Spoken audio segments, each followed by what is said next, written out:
Welcome to the Virgo new moon video. My name is Carly. This is Water Within Astrology, and I'm here to talk to you about our upcoming new moon in Virgo happening on September 2nd, Monday, 9:56 p.m. Eastern Standard Time, so adjusting your time depending on where you are in the world. And this is a mutable earth sign. Virgo is like clay. It's changeable, it's moldable, it's asking us to change for the better. It's asking us to evolve, just like every lunation is asking us to evolve. So we're looking at Virgo themes. This is happening at 11 degrees Virgo. Sorry about the overhead. I really tried to get out here in nature, but it is difficult to do that when you live near an airport. So let's talk about that for a second. Maybe it's been difficult for us energetically and physically to take time away from our busy lives, our busy hustle and bustle, because Virgo is an earth sign. All of the earth signs are associated with the physical work that we do in the world. Virgo has the tendency to get burnt out because it is so devotional, and it finds a spiritual purpose in the work that it does. So we're not just workaholics like with Capricorn, working to maybe avoid something.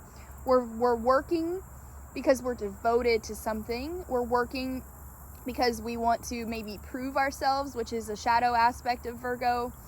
And we're working to, maybe even become the savior or the martyr. There's that savior-martyr axis here with Virgo and Pisces, because Pisces is the opposite sign of Virgo, and that's what we will have our next full moon in. It'll actually be a lunar eclipse. We're coming into eclipse season. Actually, this new moon begins eclipse season because new moons begin a new lunar cycle. So welcome to eclipse season, guys. This is not an eclipse right now, but next full moon, which is on the 17th, I believe, of September, we will have a north node lunar eclipse in Pisces. And because it's on the north node, that means we're going to be asking to bring in those qualities of Pisces, that forgiveness.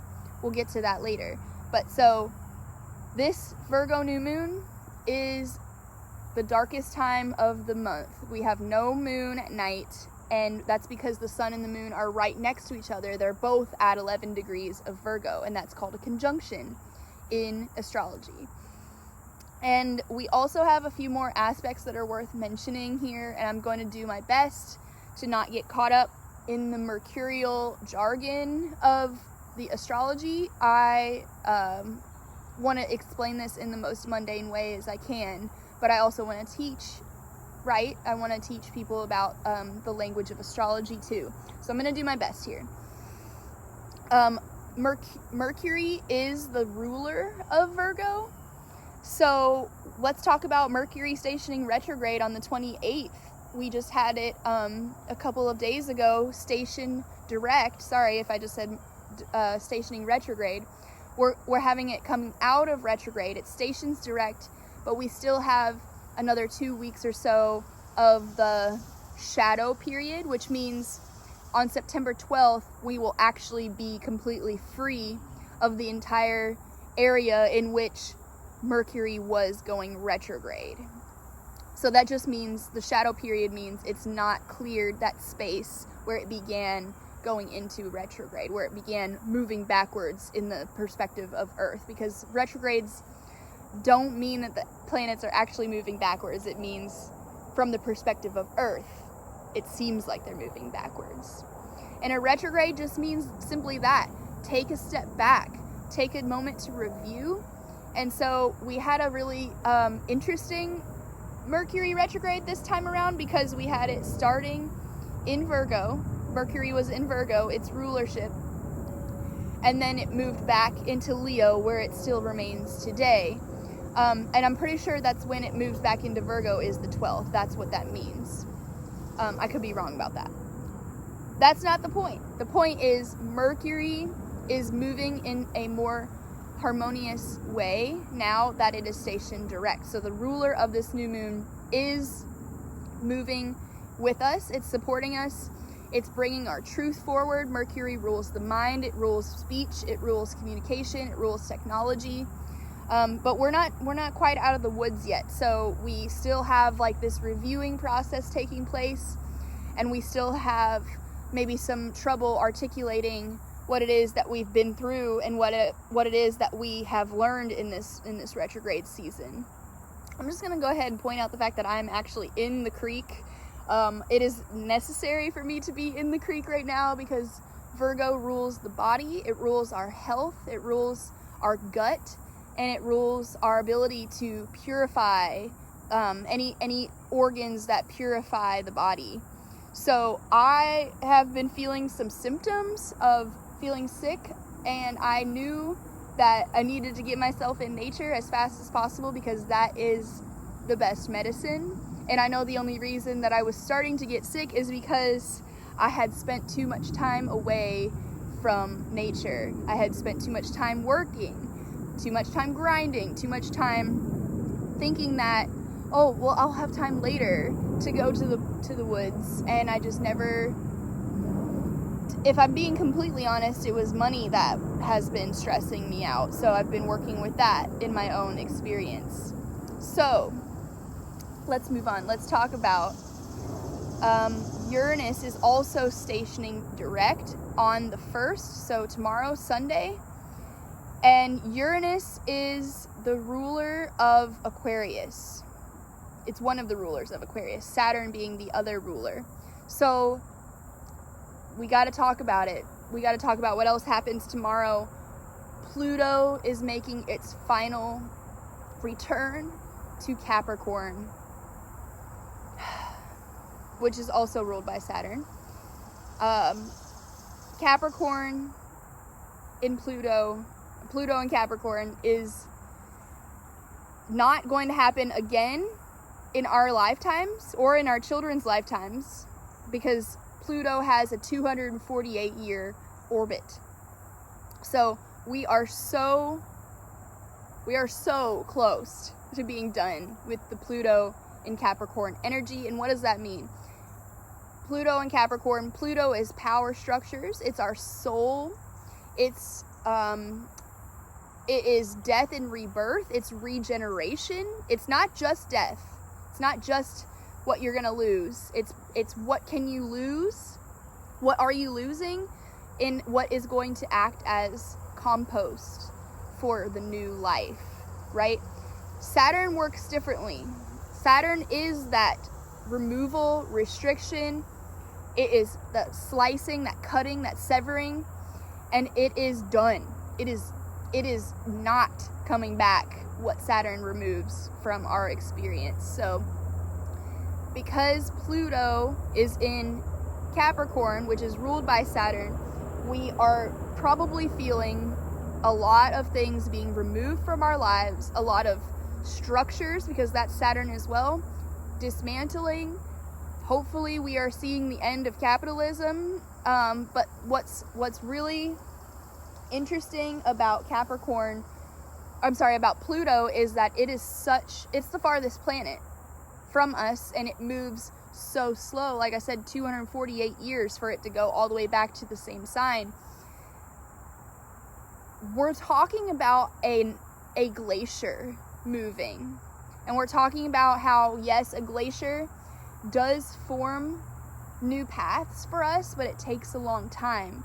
And so we're going to have this new Pluto in Aquarius for the next 20 years or so, about 18 years, because we've had this preview back and forth with Pluto in Aquarius, Pluto in Capricorn for the past couple of years. So in the next 20 years, we're going to also have another long, drawn-out process of moving into the Pluto in Aquarius, which is hopefully liberation. It's going to also be rebellion because, like I said, Aquarius is ruled by Saturn and Uranus. Uranus is the planet of rebellion, the planet of authenticity, the planet of flipping things on its end, sudden shocks, sudden awakenings. Uranus is here to wake us up with a jolt, and it can be uncomfortable, or it can be like a revelation, like this sudden enlightening moment. So we're seeing that station direct on the 1st, and Uranus is in Taurus. Taurus is about the body as well. It's about the senses. It's about what's happening on the surface, so our skin, what's happening on the surface of the earth, what's happening, it's also an earth sign, with the soil, with the state of where we're living on the surface of the earth. And Uranus in Taurus might be showing us where we need to wake up to our connection with the earth again, where we need to get right with the earth again, and where we need to come back into our own bodies and realize that our own bodies are connected to the earth. So without going into that anymore, that's going to come back around in just a moment. Let's see. Mercury is making a trine, which is a positive and opportunist aspect to Chiron, the wounded healer. So let's think back to the eclipse that we had on April 8th, the big one, the solar eclipse in Aries, which was conjunct Chiron. So we might have felt some sense of a healing crisis with Chiron in Aries, and we could be feeling those themes coming up again now in our physical bodies. Really, like, what kind of insights did we get from that eclipse? Maybe you don't remember, maybe hopefully you wrote some stuff down and you can go back and look, but we are feeling those themes coming up again now with this trine. Instead of it, and a conjunction is also a positive aspect, but we are seeing this trine now. It's a triangle, and it's a positive opportunity for the mind, Mercury, which is in Leo, our sun, our inner ability to shine, and what is stopping us and what is hindering us, Chiron, our wound in Aries, stopping us from being. Aries is being. I am. It is. This is who I am. This is my sense of self. So we're looking at that right now because of this trine, and it's a beautiful positive aspect that's helping us to work with that energy. So looking at that, let's look at Mars moving into a square with Neptune. Mars is in Gemini for just a few more days. It moves into Cancer on the 4th. And the square is a harsh aspect. Square. So harsh aspect, harsh edges. It is challenging. It's bringing challenges with Neptune. Neptune is in Pisces at 29 degrees. And that is the last degree of the last sign in the zodiac. So we're feeling some illusions. We're feeling very foggy because Neptune is the higher spiritual love. Neptune rules the dream world. It rules meditation. It rules our spiritual life, our higher love, our spiritual love. It's actually the higher octave of Venus, which is our 3D love, our relationships that we share here in the 3D. And Neptune is like our love of God, our love of whatever spiritual practices that we have. A love of something that is not of this world. Neptune is not of this world. So, that square could be bringing in some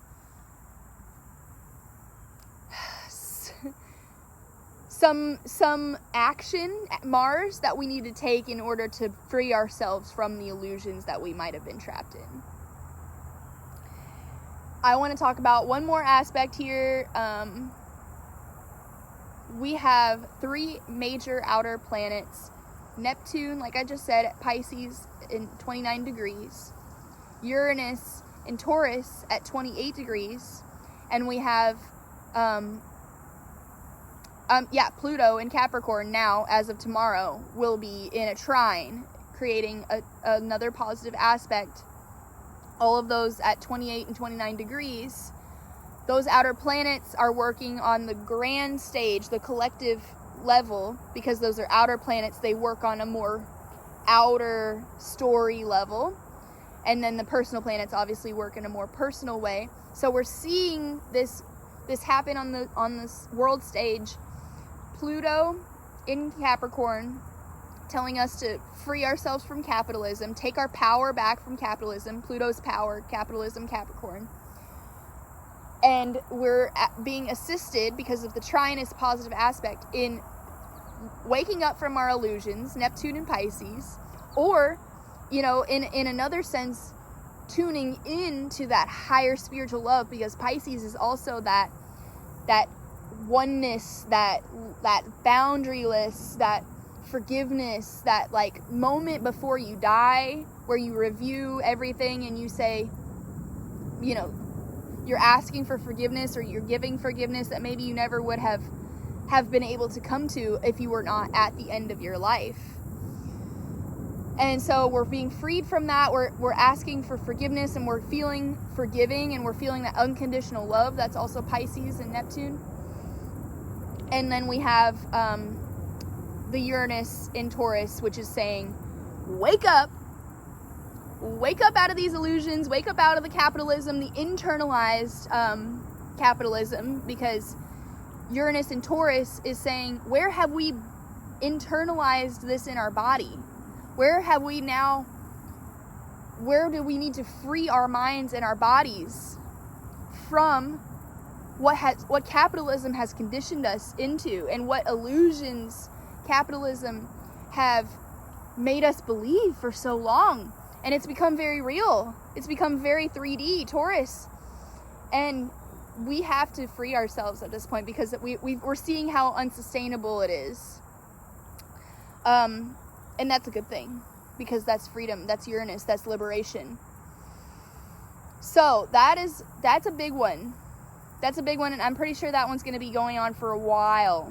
Well, until November 19th, when when Pluto moves back into Aquarius, we will have that aspect, because those outer planets move very slowly. So we're looking at that. It's a positive aspect. Don't forget, we are being liberated, and the planets are working with us, not against us. We have one more thing that is happening on, it actually just happened yesterday, 2 days ago, on the 29th. Venus moved into one of her favorite signs, Libra. But Venus in Libra normally is, like flowers and aestheticism and like joy and love and all this.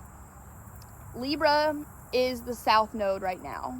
So Venus is actually 1 degree off from the south node at this new moon. South node is everything that we're getting rid of. Everything that's karmically being cleared in order for us to evolve. Like I said, everything that happens for us in these planetary aspects are working towards our higher good and higher evolution. So we have to trust that. That's going to be a big one. So the other thing about Venus being right there at the south node, it's not just Venus, which is a feminine relationship planet. We also have Juno, the asteroid of marriage and commitment, long-term commitment. We also have Vesta, which is another Virgin asteroid, the Vestal Virgin, very feminine as well. And we also have Black Moon Lilith, which is like the wild woman. She was Adam's first wife, Adam from the Bible, his first wife, that didn't want to comply, that didn't want to be submissive, and she left. She got the heck out of there, and she started her own thing, which her story has been, contorted and confused by capitalism and worked in a way that has pushed down the narrative of the feminine. and equality. That was what she wanted. She just wanted to be equal. You know, is that so much to ask? But no, she was supposed to be submissive, and she said no. So that's what we're feeling right there next to Venus, right there next to Juno, right there next to Vesta. And we also have Eros, which is the sexual, emotional aspect of an asteroid as well. All of them are there at the South Node. So what does that mean? We are reviewing our relationships. We're reviewing and we're going through this like karmic clearing around the way we relate to people, the way that we love, the way that we think about marriage, the way that we think about equality with the sexes, in the way that we embody our wild woman essence, because that's Black Moon Lilith.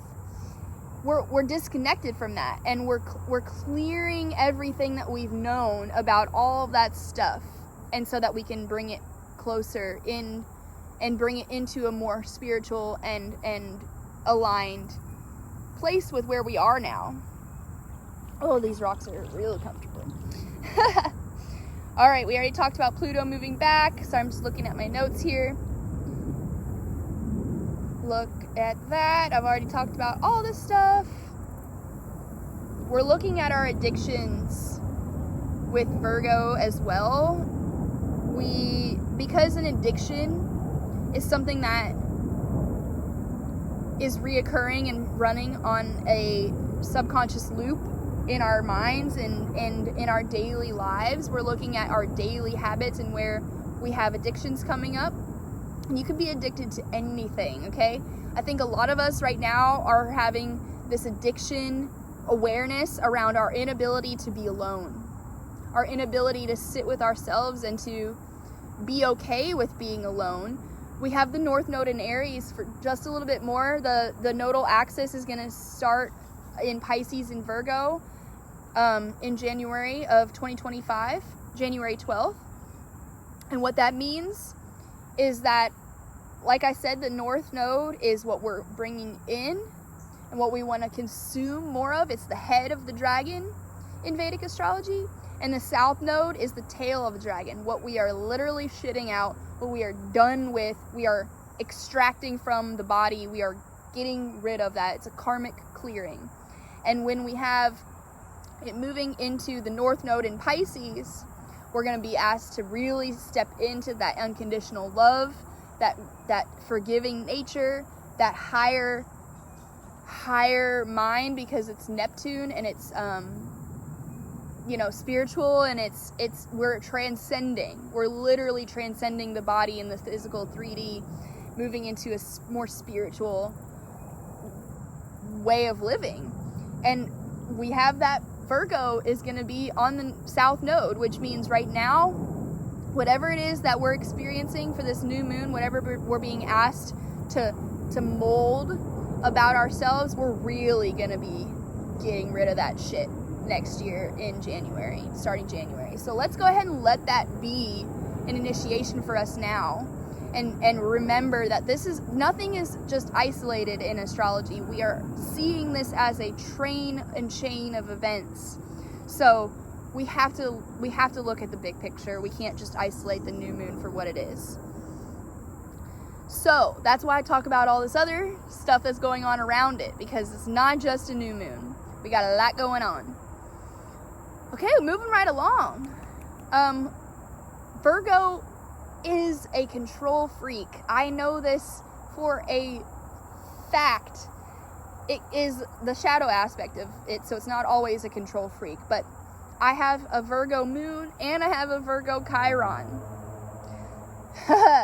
So I get the shit end of the stick when it comes to Virgo, because I'm here to transcend those shadow aspects, which is a control freak, someone who's judging all the time, someone who's unable to relax, someone who is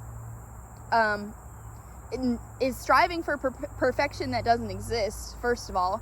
Second of all, is looking for that in everyone else too, so no one's ever good enough, I'm not ever good enough, blah blah blah. That's my shit that I'm dealing with, that I'm happy to be aware of, because astrology has given me that gift of bringing that out of my subconscious and into my consciousness so that I can work with it and so I can improve. It's a beautiful, beautiful gift, and I'm grateful for that. So looking at where your Chiron is really important. Looking at where your moon is too, because those are two planetary bodies that are said to hold trauma, where we hold our trauma and where we can free ourselves from our trauma. So let's practice releasing control. Let's practice being not perfect, being not clean, being not organized. Like, let's just allow those parts of us. Let's allow ourselves to be a mess sometimes, especially at the new moon. This is the darkest time. Our darkness is out. Our mess is out, and we're kind of like airing out our dirty laundry. Everybody can see it maybe, you know, depending on if you're being authentic or not, right? Because that's what ultimately we're being asked to do right now with this Pluto, is move into our authenticity. There is nothing higher vibrationally than authenticity. Even love is lower than authenticity. So that's interesting, and that's a new discovery. So we're now, like, as a collective, because this is new, we're now integrating that into our awareness, and we're like, oh, we always thought that love was the highest. Love is not the highest. Authenticity is. That's realness. And that's crazy to me, but also great that we have that knowledge. And with the North Node in Aries, it's preparing us for that. The North Node in Aries is asking us to spend some time alone, spend some time with ourselves, get to know ourselves truly, because if we don't know ourselves, we can't actually be authentic. Because if we know ourselves, we're not going to sacrifice ourselves. We're not going to people please. South Node in Libra. We're not going to become codependent because we're not going to self-betray. We know ourselves and we're protecting ourselves. Aries is the warrior, and it is very protective, and it is not afraid to shut whatever is in the way of its true beingness. It's not afraid to, it's courage. It's very courageous. All the fire signs are, but especially Aries is the first sign of the zodiac. It's here. It comes in with a bang, and it says, here I am. This is who I am. Like it or not. Bye. And then we move into Taurus, and we're like, actually, like, this is still who I am, and I know my worth, and I'm speaking my truth, but I'm also here in order to, like, be a reflection to people. I'm here to be in relationship, because Taurus is a relationship aspect or sign. And so, you know, that's the journey of the zodiac. We're not going to get into all of that, but the Aries North Node is preparing us for the way we need to live authentically with Pluto in Aquarius for the next 20 years. Hopefully, Pluto in Aquarius means New Earth, where we are all living authentically. We're done with the bullshit conditioning that capitalism has put on us, you know, our niceties that are like so fake, right? It's fake in order to get the sale or in order to make some more money. You know, we're putting on that fake mask when we go to work, when we put that smiling face. Like, hopefully we're done with all that, and we're moving into more authenticity, and we're moving into a way of making money authentically, right? We're moving into our soul's purpose more, our authentic soul's purpose. Aquarius and Pluto. Aquarius is authenticity. Pluto is the soul. And so we can look at our journey with Pluto and Capricorn. It's been happening since 2008. What's been going on for you since 2008? For me, I will just have a little personal share here. I started, like, in 8th grade, because that's 2008 for me. In 8th grade is about when I started, like, being able to express myself sexually. Being able to, you know, like, actually feel like I wanted to, you know, make out with my boyfriend, or, like, start to be doing other sexual things that I've never done before because I'm only in 8th grade. But 8th grade is around that time when you start like thinking about that stuff, right? And for me, this Pluto in Capricorn has been, how have I, because Pluto also does rule sexuality. It's the ruler of Scorpio, one of the rulers. And Scorpio is the reproductive system. Scorpio is sex and intimacy. I have a Scorpio stellium. So, and that's just my own personal chart, but in everybody else, it is Pluto is ruling sexuality. It's ruling a lot of different things. But for me specifically, I'm looking at this aspect. For me, the Pluto in Capricorn meant that I was looking at a top-down structure in the way that I was relating to people in my relationships and sexually.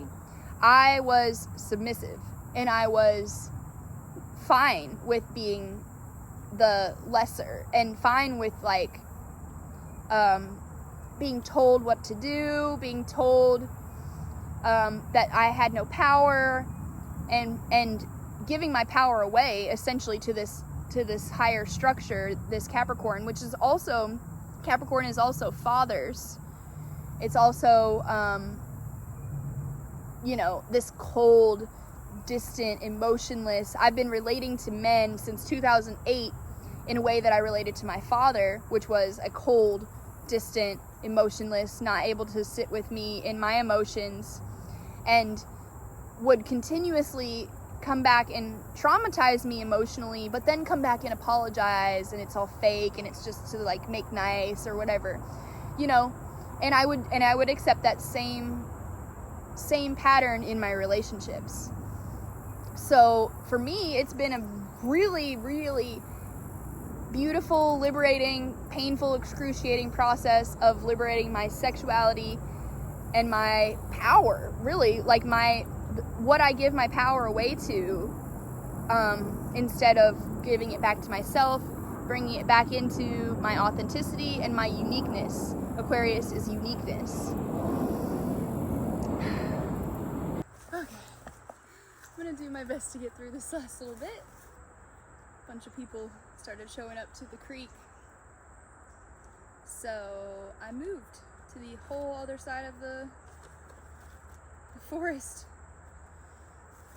I do want to say one more thing about my personal journey, just so that if people have a reference, maybe that will be easier for them to figure out what it is that we're working through right now. Pluto in Capricorn has been the power of the patriarchy and the Orthodox Church as well. Pluto in Capricorn is not just the structures of capitalism that have been in place, but it's also the power of the church that's been in place, because Saturn rules structures of any kind, and the organized religion that has been married to capitalism since the dawn of time, especially here in the US, this patriarchal way of living in structures is dying. This patriarchal way, for me, of relating to my partners, so men, and my relationships has been, I was brought up in a very, very strict religious household, and that was the model I was shown. Model was that my dad was the head of the household, my mom was subservient, and everybody just had to do what he said, whether we liked it or not. And that was the way that I was operating in my relationships as well. And now it's come to the point where I've seen this shifting, gradual, long, glacier, slow-moving shifting. There's a black butterfly about to come through the frame. The shifting of me moving out of the way of relating in patriarchal way, where I'm like, actually, this is making me miserable. Maybe I should just leave. Maybe I should just change. Maybe I should just stop accepting the treatment, because for a while it was like I wanted to change them. I wanted to change the structures. And I still feel that pull to want to change things, but I realize the only way that actually is going to work, is the actual change is going to occur, is when I decide to walk away and stop subscribing to those structures, because that's the only way they're actually going to die, is if we remove our power from them, then they will dismantle. If we take back our power from these structures and we remove ourselves, we literally just hit unsubscribe, like, we're done, we're walking away, these people are not going to have anything to govern. These structures are not going to have anything to suck their power from, right? Because we are like their life force. And what good is a leader without people, right? So that's what we're being asked to do. That's our greatest act of rebellion. Like I was saying earlier with the trine with the outer planets, we're just being asked to look at the illusions of the power structures and wake up and come back into our body and take back our power. We're being asked to just really wake up and take back our power around all of the structures, whatever it might be, in your work, in your grander scheme of things, whatever it is, take it back. And the only way to take it back is to bring it into yourself. North Node Aries, bring it back to yourself. Bring that power and energy that you've been putting out into yourself again. And so, in conclusion, we are being asked with Virgo, I don't think I even mentioned the main point of Virgo is the Virgin, and that's why it's associated with purity. It's actually the Virgin Mary. The dichotomy and axis of Virgo and Pisces is the Virgin Mary and the Christ. That's the archetypes that we're working with. And so right now we're being asked to embody what it means for us to be worthy of that honor, to be between worlds, be this virgin mother, because essentially Mary was chosen and she was worthy, and because she was devout and she was embodied in her goddess essence, she was chosen by the divine to carry the Christ child. So whether or not you subscribe to those lores or not, they're all just archetypes, just like everything else. Unfortunately, I hate to burst your bubble, but it's part of the illusions and part of our truth, right? It's part of the truth of our lineage and of our history. And so with this new moon, the sun and the moon are opposite Saturn. I don't think I mentioned that either. That's a big one. They're opposite Saturn, which means that we might not be getting what we want right now. We might not be able to, like, we're planting our seeds, but we might not be getting what we wanted in this time of the new moon, because Saturn is here to say, pump the brakes, go back and review, go back and strategize better. That's Virgo. Go back and look at the details. Just take some more time and keep working a little bit harder, which could look like rest, because we're not working efficiently or in a way that's wise if we're burnt out. So we have to allow ourselves to rest. We have to allow ourselves to release control, to have faith. That's the medicine of Virgo, is the Pisces. Faith, forgiveness, forgive ourselves for where we haven't been perfect. Forgive ourselves where we've been holding the standard of perfection on ourselves and on the world. Allow ourselves to be new beginners, North Node Aries. Allow ourselves to get messy and to be childlike and to be beginners, truly beginners in Aries. And I will talk about the heat wave that we've been feeling here in the Midwest. I don't know if that is a thing for the whole US or even anywhere else for that matter, but for people in the Midwest, where I am, it has been excruciatingly hot, and I think that heat is acting as a catalyst for us to burn up what is no longer serving us, burning away what we know we're done with. Well, we know we've been done with it. It's not news. We've been reviewing this with Mercury retrograde. We know at this point, now that we've come to the end of it, what we need to release and what isn't working and what we don't want to bring into this new cycle. So let's let the heat just like burn it away, and let that be, you know, also Mercury and Leo going direct is like, yeah, let's burn it up. And let's not burn everything to the ground though, because Virgo can say that it's not perfect, and so like let's just throw out the baby with the bathwater, and we can't do that. We have to just really look. That's what Virgo is too, is the discernment. Look at where we need to keep the wheat from the shaft, or whatever it is, the other part of the wheat that we don't want. I feel like that's not what it's called, but that's okay. Yeah, we're in this really intense and uncomfortable process of being molded into the new versions that we need to be in order to fully embody who we want to be in New Earth. That's Pluto and Aquarius, is who are we going to be in New Earth? And what parts of us need to die in order to get to that new reborn? What parts of us are going to die and act as fertile soil, Pluto, as for our new versions of ourselves? What parts of us need to die and act as fertile soil and compost for the new versions of ourselves? That's the question. We're still feeling a lot of those growing pains from the last Aquarius full moon. That one was not playing around. We just haven't had a break, honestly and truthfully, as far as the aspects go. And that's not just me hyping it up to be dramatic. That is just real talk.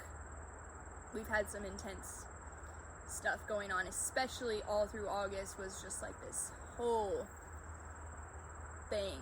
Yeah, it started with the Lionsgate initiation, was definitely initiation into a new paradigm. Those new light codes came through, and we pretty much were like shocked, you know? We were like, ugh, and now we're finally getting to the point where we can start to embody those with this earth energy, this embodiment. Because ultimately Virgo, the highest octave of Virgo is the earth priestess, the high priestess. So we're an embodiment of the earth herself, that unconditional love, that fertile soil, very fertile sign, Virgo. And it's giving selflessly of its devotion, and it's working for the greater good. It's working for the good of the earth and the good of the whole. The other thing with Virgo that I think is relevant to this North Node Aries is that we're working with the Hermit in the tarot. That's what the Virgin is associated with in the tarot, is the Hermit. This wise, almost Saturnian, you know, removing things from your experience so that you can go deeper, so that you can become that wise person that is not afraid to take its lantern out into the darkness by itself. Because if we're afraid of being alone, we need to look at that. We need to deal with that. I think that's what the biggest lesson with North Node Aries is asking us, is to look at our addictions to being with people. Look at our addictions to being not alone. Like, it sucks because everybody needs each other. I'm not saying we don't need each other. We're going to come back to that, right? We got Jupiter in Cancer next year. We're going to have, well, that could mean one thing or another, but it could mean relationships. It could mean deeper love. It could mean like family ties, deeper family ties. Could mean that you're staying home a lot, maybe alone still, who knows. But we're dealing with the North Node Aries here, and we're dealing with Jupiter and Gemini right now, which is a lot of ideas. We have like fertile soil for our ideas to flourish right now. We're having a lot of different ideas. Gemini is all about like variety. It's like a bunch of different things. It's multitasking. And Virgo is asking us to hone in and to take it one baby step at a time, and to help us to embody and bring real, true, physical 3D evidence to the ideas that we've had in Jupiter and Gemini. So let's strategize. Virgo is an expert strategist. It makes lists, it makes plans, it is prepared, over-prepared sometimes, and it's got all your bases covered. It's here to cover you when you need it, when you need that extra, support. So let's do that for ourselves. Let's take that time by ourselves to really strategize what it is we want to put into action, what ideas that we've been having with the Gemini Jupiter, so that when we get into the next year, where all of the signs are going to change, every single outer planet is changing, which means we are changing whether we like it or not. It's happening, y'all. It is here, happening. We've been in it, so don't be afraid. It's already been taking place, and even if it's been happening on a subtle level, we have an opportunity to really look at all that now and review and see what's going on and really get quiet. Even though Virgo is ruled by Mercury, taking some time in quiet silence and meditation, that's going to be my new daily habit that I'm incorporating into my life for this new moon, is getting back to my daily meditations. It can be so easy to just skip over that. I teach yoga, so it's like, oh, I do my yoga. No, it's not enough. You need to get back to your meditation. This is me, I'm not saying this to anyone. This is just me. I know that's what I need to prevent myself from burning out, to prevent myself from getting my nervous system to a point where it's spewing out gross energy at other people. I'm like annoyed and disagreeable and discontent and all these different things right now, which is great. I'm uncomfortable enough to the point where I'm going to change, right? And that's unfortunately probably the case for a lot of us. We're getting pushed to the point where we're so uncomfortable that we're being forced to change. But once again, let's remember, all these things that we think are happening to us, they're happening for us. They're happening in order for us to be molded into a higher, more aligned with our soul version of ourselves. So it's uncomfortable. Let's sit with the discomfort. Let's stop using escapism, Neptune and Pisces, to cover up the pain that we've been feeling, and let's sit with it, and let's do what we know we need to do. Because you already know what we need to do. Virgo is a feminine sign because it's the Virgin. It's the only sign that's actually a female. So let's tap into that feminine power, that intuition, that inner knowing that isn't influenced by anyone else. It has nothing to do with anything outside of us. It is our own true inner knowing. That full body yes. Full body yes. If it's not a full body yes, it's a no. I've been trying to keep that in the forefront of my mind for a while now. I guess like the past year I've been saying that or so.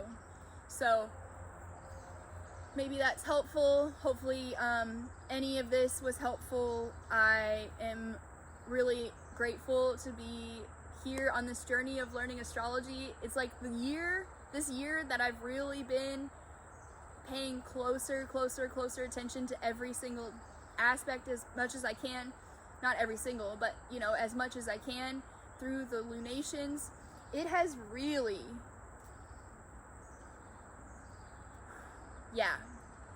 it has been a journey, And I'm so grateful. So if you are looking to be on your journey of astrology, just know, it's real.